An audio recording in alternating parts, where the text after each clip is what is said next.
Magandang araw po sa inyo lahat.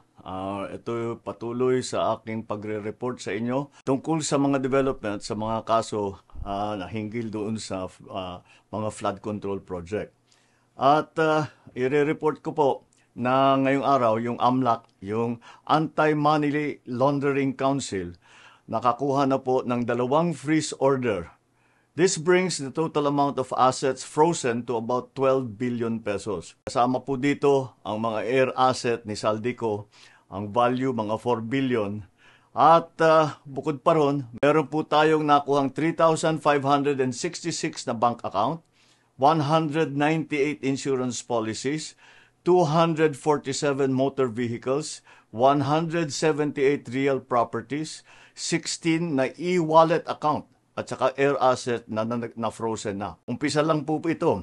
Mas marami pong asset ay mafo-frozen para maibalik ang pera ng tao sa kanila.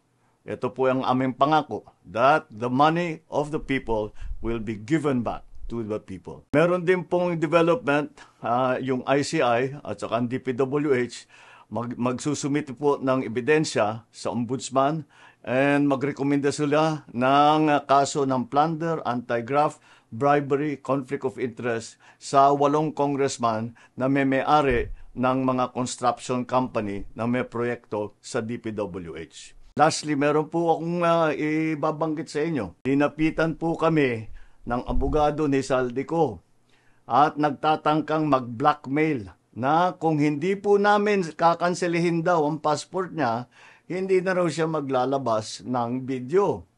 I do not negotiate with criminals. Kahit maglabas ka na ng video ng lahat ng kasinungalingan mo na pag-destabilize sa gobyerno, gusto kong malaman mo, Saldi, makakansela pa rin ang passport mo.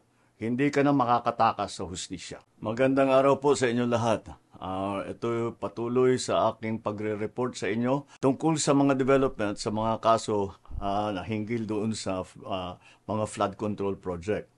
At i-report ko po na ngayong araw yung AMLAC, yung Anti-Money Laundering Council, nakakuha na po ng 2 freeze order. This brings the total amount of assets frozen to about 12 billion pesos. Kasama po dito ang mga air asset ni Saldico, ang value mga 4 billion. At bukod pa ron, meron po tayong nakuhang 3,566 na bank account, 198 insurance policies, 247 motor vehicles, 178 real properties, 16 na e-wallet account, at saka air asset na frozen na. Umpisa lang po ito. Mas marami pong asset ay mafo-frozen para maibalik ang pera ng tao sa kanila.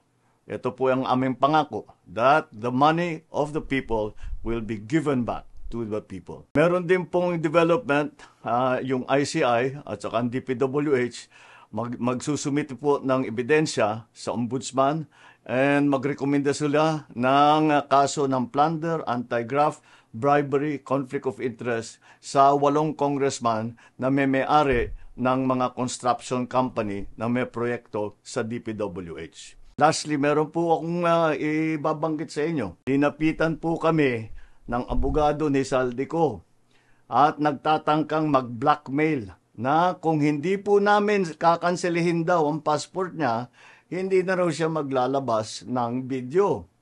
I do not negotiate with criminals. Kahit maglabas ka na ng video ng lahat ng kasinungalingan mo na pag-destabilize sa gobyerno, gusto kong malaman mo, Saldi, makakansela pa rin ang passport mo. Hindi ka na makakatakas sa hustisya.